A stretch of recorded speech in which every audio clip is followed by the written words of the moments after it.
झारखंड विधानसभा के माननीय अध्यक्ष जी एवं उपस्थित आदरणीय सदस्यगण, झारखंड राज्य के 67 विधानसभा के प्रथम सत्र के अवसर पर मैं आप सबका हार्दिक अभिनंदन करता हूं।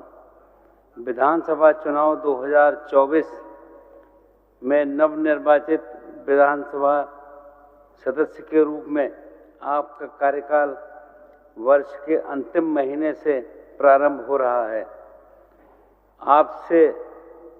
आप में से कई सदस्य पूर्व में भी इस सदन के सदस्य रहे हैं और बहुत से सदस्य प्रथम बार निर्वाचित होकर यहाँ पहुँचे हैं।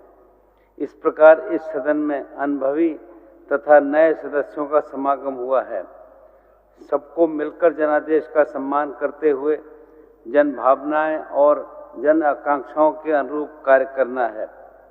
जनता के कल्याण और जनता के विकास के लिए पूरी लगन, निष्ठा और समर्पण से कार्य करना है।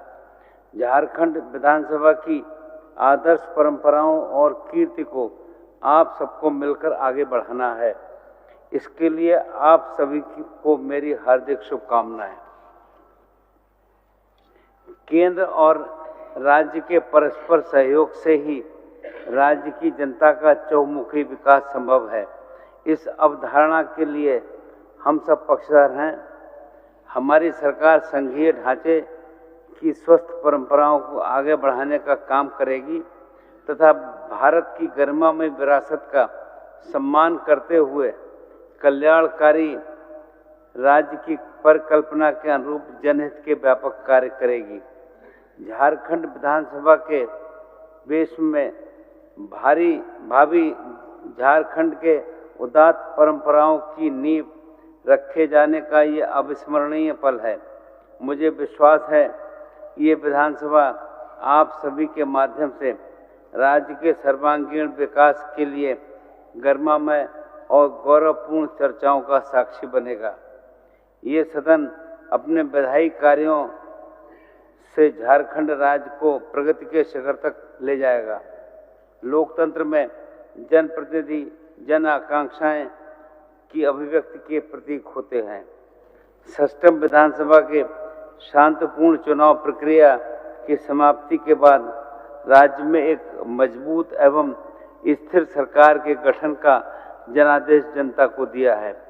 हम इसके लिए राज्य की जनता को साधुवाद देते हैं और जनादेश का सम्मान करते हुए जन आकांक्षाओं पर खरा उतरने का संकल्प लेते हैं। ये सरकार झारखंड की मूल चेतना के साथ समावेशी विकास का ध्येय लेकर और आगे बढ़ेगी। हमारी सरकार बिना किसी द्वेष के वंचितों को विशेष महत्व देने के मानवीय सोच के साथ सबको उचित अधिकार, सबको सुरक्षा और हर द्वार तक समृद्धि पहुंचाने को प्रतिबद्ध है। हमारी सरकार एक व्यापक दृष्टिकोण के साथ समाज के वंचितों, दलितों, आदिवासियों, अल्पसंख्यकों एवं गरीबों की खुशहाली के लिए संकल्पित है। हमारी सरकार शहीदों के त्याग और बलिदान को हृदय में आत्मसात करते हुए द्वेष, घृणा, अहंकार, प्रतिशोध से दूर रहने का प्रण लेकर कार्य करेगी। झारखंडी अस्मिता को केंद्र में रखकर सजग, सुलभ, स्वच्छ, पारदर्शी और संवेदनशील प्रशासन के माध्यम से राज्य की प्रगति के लिए उच्च शिखर पर ले जाने के लिए संकल्पित है। केंद्र सरकार एवं उनकी कंपनियों के पास पड़ा झारखंड राज्य का बकाया 1,36,000 करोड़ रुपया वापस लाने के लिए सरकार कानूनी रास्ता भी अपनाएगी। हो, मुंडारी, कुडुख व अन्य जनजातीय भाषाओं को संविधान की 8वीं सूची में शामिल कराने की पहल करेगी। हमारी सरकार आदिवासी मूलवासी को स्थानीय नीति बनाकर तृतीय और चतुर्थ श्रेणी को नौकरियों में 100% आरक्षण देने के लिए प्रतिबद्ध है। 5वीं विधानसभा ने सर्वसम्मत से पिछड़ा वर्ग को 27%, आदिवासी को 28% और दलित को 12% आरक्षण देने का विधेयक एवं सरना आदिवासी धर्म कोड को पारित कराकर स्वीकृति के लिए केंद्र सरकार के पास भेजा है, जो अभी गृह मंत्रालय में लंबित है। वर्तमान कार्यकाल में केंद्र सरकार से इन विषयों को स्वीकृत कराने के लिए हर संभव प्रयास करेंगे। वर्षों से खास महल एवं जमाबंदी की जमीनों पर रह रहे परिवारों को मान सम्मान के साथ जीने का अधिकार देने के साथ साथ गैर मजरूबा जमीन पर बसे रैयतों की भूमि जिसकी रजिस्ट्री और रसीद काटने पर वर्ष 2017 से रोक लगा दी गई थी, उसे प्रारंभ किया जाएगा। राज्य में निबंधित सभी पत्रकारों के लिए प्रशिक्षण, बीमा और पेंशन का अधिकार सुनिश्चित किया जाएगा। सहारा इंडिया से पीड़ित राज्य के निवेशकों की लड़ाई सर्वोच्च न्यायालय से लेकर राज्य के हर न्यायालय और संसद से लेकर सड़क तक हर मोर्चे पर पूरी मजबूती से लड़ी जाएगी, जब तक राज्य के सभी निवेशकों का भुगतान न हो जाए। झारखंड राज्य के जिन सहारा पीड़ितों ने अपने प्राण गंवाए हैं, उनका दुख या अवसाद में आत्महत्या करने को मजबूर हुए हैं, उनके परिजनों को सरकारी स्तर पर आर्थिक सहयोग प्रदान किया जाएगा। किसानों को 0% ब्याज दर पर कृषि ऋण उपलब्ध कराया जाएगा। मनरेगा के तहत झारखंड के मजदूरों को भारत सरकार बहुत कम मजदूरी देती है। इस भेदभाव के खिलाफ संघर्ष करने के साथ साथ राज्य सरकार अपने निधि से राज्य के मनरेगा मजदूरों को सहायता करेगी, जिससे कि उन्हें न्यूनतम 350 रुपये प्रतिदिन की मजदूरी मिल सके। राज्य में अवस्थित विभिन्न नदियों एवं डैम के पानी का सदुपयोग करने के उद्देश्य से प्रारंभ की गई लिफ्ट इरिगेशन योजना को आगे बढ़ाते हुए 10,000 करोड़ रुपए की योजनाएं प्रारंभ की जाएंगी। राज्य भर में प्रखंड स्तर पर 500 सीएम स्कूल ऑफ एक्सीलेंस की स्थापना करेगी। सभी सीएम स्कूल ऑफ एक्सीलेंस में खेल शिक्षक एवं संगीत शिक्षक की नियुक्ति की जाएगी। साथ ही 4,500 पंचायत स्तरीय आदर्श विद्यालय खोले जाएंगे। प्रारंभ राज्य में प्रत्येक प्रखंड में डिग्री कॉलेज एवं प्रत्येक अनुमंडल में पॉलिटेक्निक महाविद्यालय की स्थापना की जाएगी। राज्य में 10वीं कक्षा से अध्ययनरत सभी विद्यार्थियों को गुरजनी स्टूडेंट क्रेडिट कार्ड योजना से जोड़ते हुए 15 लाख रुपए तक के शिक्षा ऋण की उपलब्धता सुनिश्चित की जाएगी। सभी प्रखंडों और जिले में बाबा साहेब भीमराव अंबेडकर लाइब्रेरी सह शिक्षा सहयोग केंद्र की स्थापना की जाएगी। केजी क्लास से पीएचडी तक निःशुल्क शिक्षा प्रदान की जाएगी।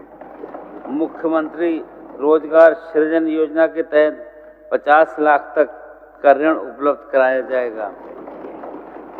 राज्य में 60,000 पदों पर शिक्षकों और 15,000 पदों पर प्रधानाध्यापकों, विभिन्न कार्यालयों में 2500 पदों पर लिपिकों और विभिन्न थानों में 10,000 पुलिसकर्मियों की नियुक्ति की जाएगी।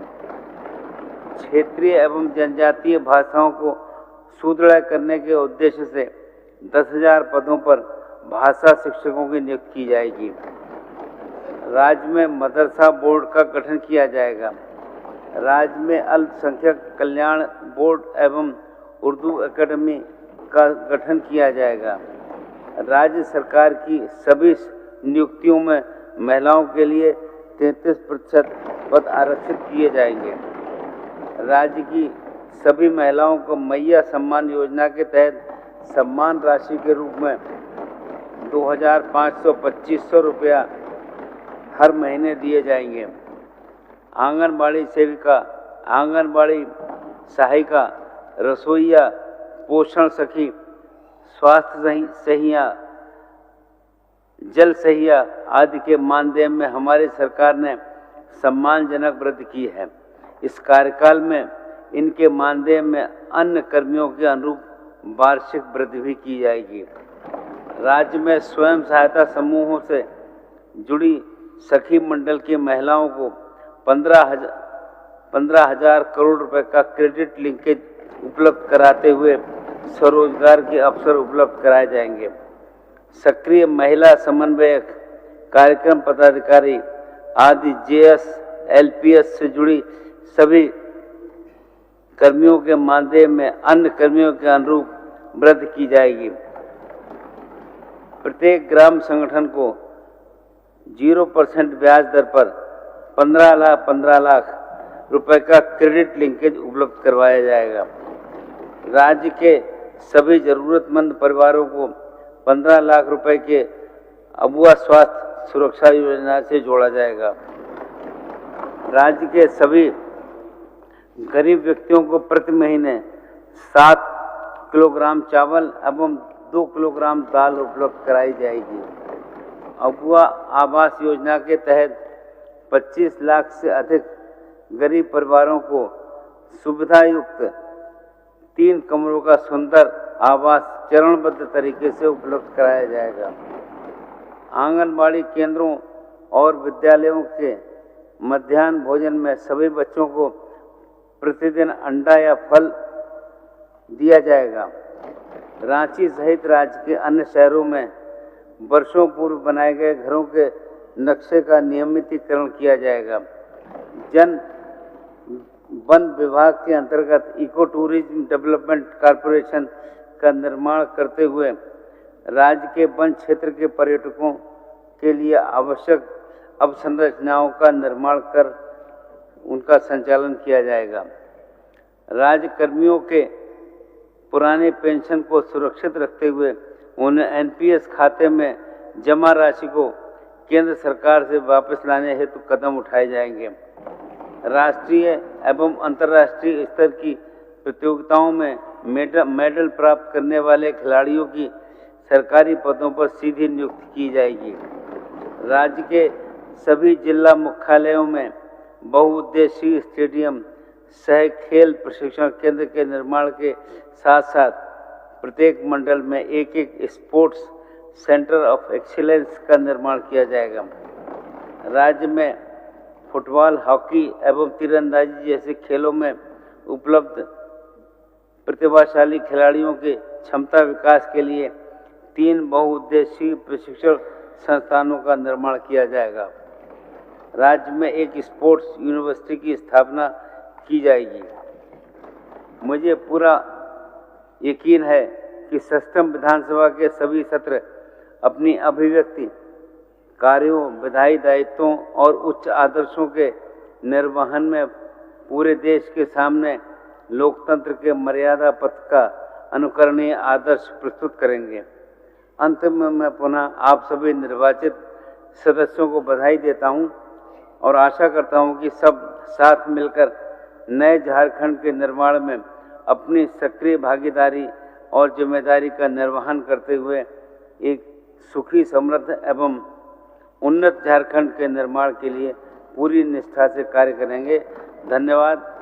जय हिंद, जय झारखंड, जोहार।